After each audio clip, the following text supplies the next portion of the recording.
Hello. Just observing a sphere. You know, one of the biggest challenges artists face is representing the 3D world on a two-dimensional sheet of paper. And they do this by showing how light moves across the objects. When light hits a surface, it will create light spots called highlights and dark areas, shadows. And your job as an artist is to recreate these highlights and shadows using shading or light and dark areas in your painting.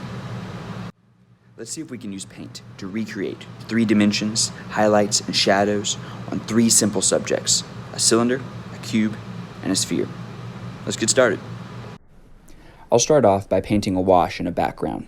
This is a thin layer of paint, just so that I'm not painting my shapes straight onto the white paper. I use a big brush, a little bit of paint, stir into the water, and then spread that watery paint thin across the page. You can even use a paper towel to dab and wipe some of that extra water off, and you'll have a nice, quick, little thin layer of paint in the background.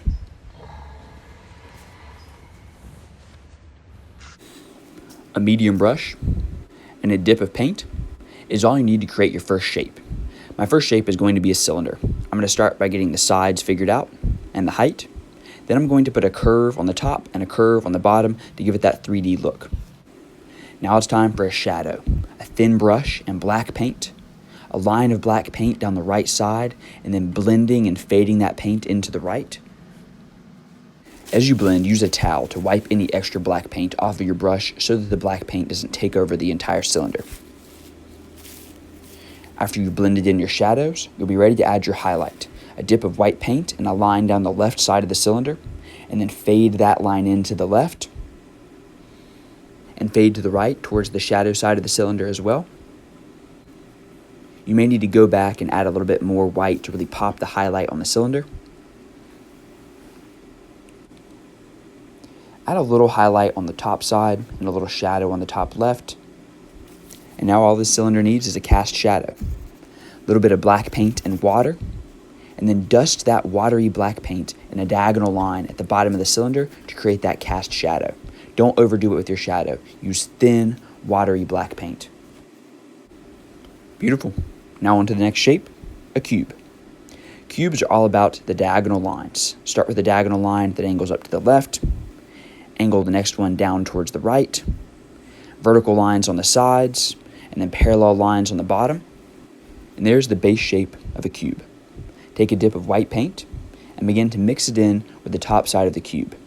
This will be the highlight side of the cube. Since the light's coming from the top left, this will be the lightest side.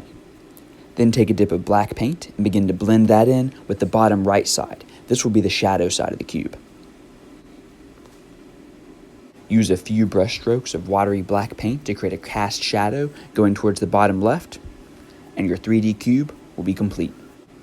The final shape will be a sphere.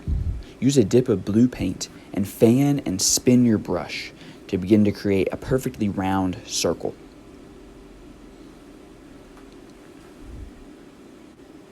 Once you have a nice circle, take a dip of black paint and create a dark C shape on the bottom right side.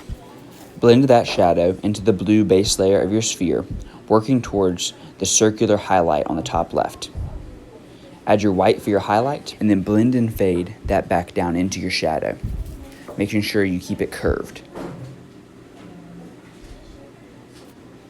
You may need to add a little bit more white to get that bright highlight on the very top left. And you should see your circle looking like a sphere. Add a shadow, and you will have created 3 three-dimensional shapes with highlights and shadows. Now it's your turn. Let's get started.